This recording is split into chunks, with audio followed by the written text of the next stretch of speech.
nobody talks about Saturday. Not the crucifixion, not the resurrection. The day in between. The day that has no name. The day where nothing happened. The day that felt like the end of everything. That day is the most important day in the story. And I think most of us are living in it right now. Here is what actually happened on Holy Saturday. The disciples were in a locked room, not praying, not planning, hiding. The men who had watched Jesus raise the dead, who had seen him walk on water, who had heard him say, "I am the resurrection and the life," with their own ears, were hiding behind a locked door because they thought it was over. Think about that for a second. 3 years of miracles. 3 years of giving up everything they had. Their boats, their businesses, their families. 3 years of following someone they believed completely was going to change the world. And now he was in a tomb, sealed with a stone, guarded by Roman soldiers. And God was not saying anything. Here is the thing we miss when we read this story. We know how it ends. We are reading it from Sunday. So when we picture the disciples on that Saturday, we imagine people who are sad, but secretly hopeful. People waiting for the twist they know is coming. But they did not know there was going to be a Sunday. They thought it was over. That is not grief.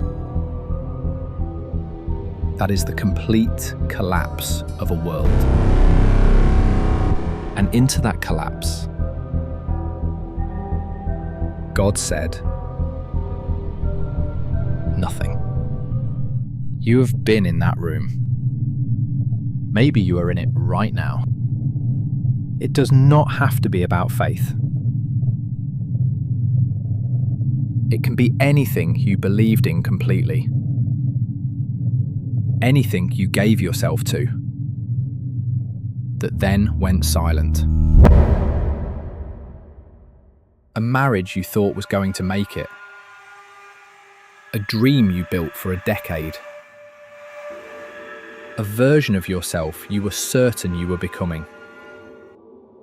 A prayer you have prayed so many times, you have stopped expecting an answer.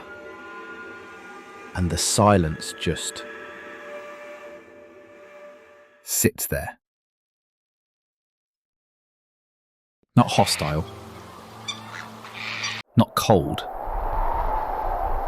Just silent. Most people, when they get to this part of the story, skip to Sunday. They say, the resurrection is coming, hold on, it gets better. I am not going to do that. Because I think what happened on Saturday is the part we actually need. The oldest Christians had a theology of Holy Saturday. They called it the harrowing of hell.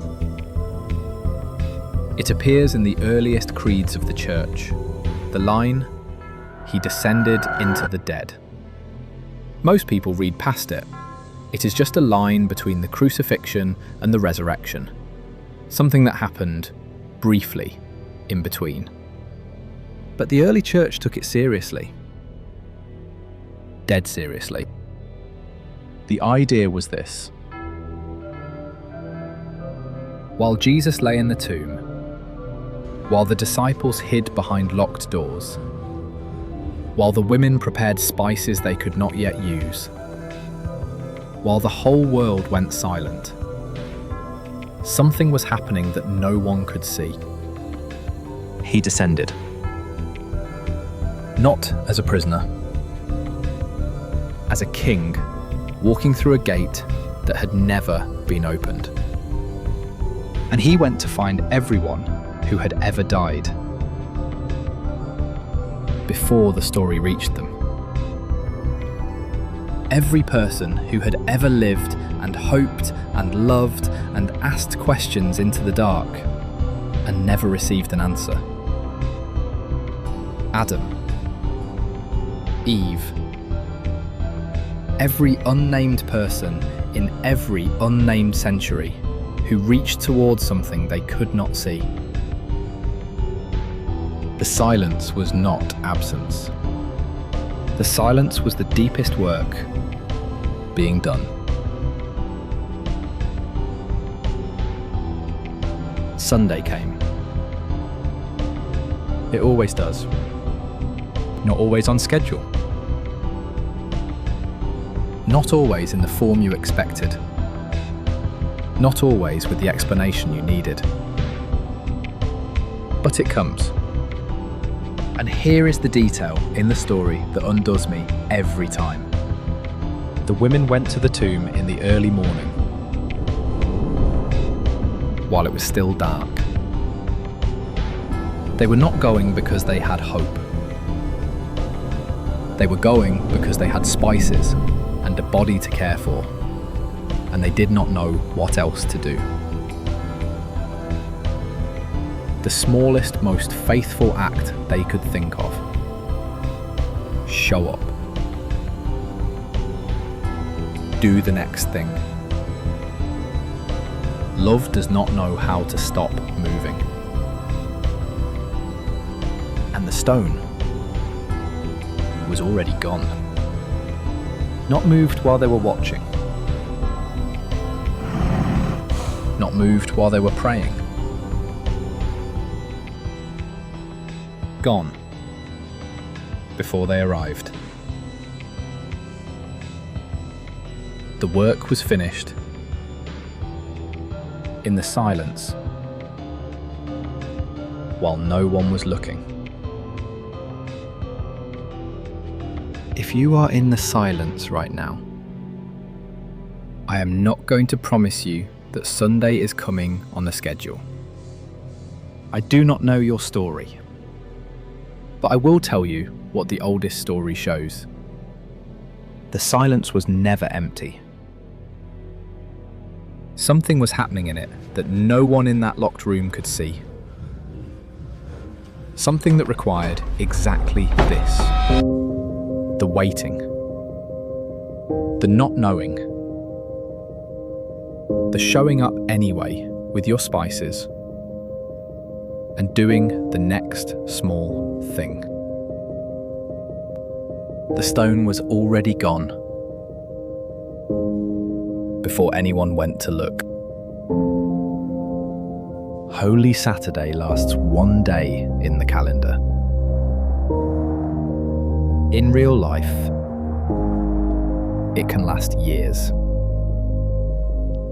But in the whole of the story, across every century, across every person who has ever sat in a locked room and wondered if God was still there, it has never been the last day. It has never been the last day. If this video found you in your Saturday, I hope it helped, even a little. Share it with someone you think might need it. If you want more like this, subscribe. It genuinely helps us keep making these. And if this one landed for you, leave a like. It takes 2 seconds and it means more than you know. We will see you in the next one.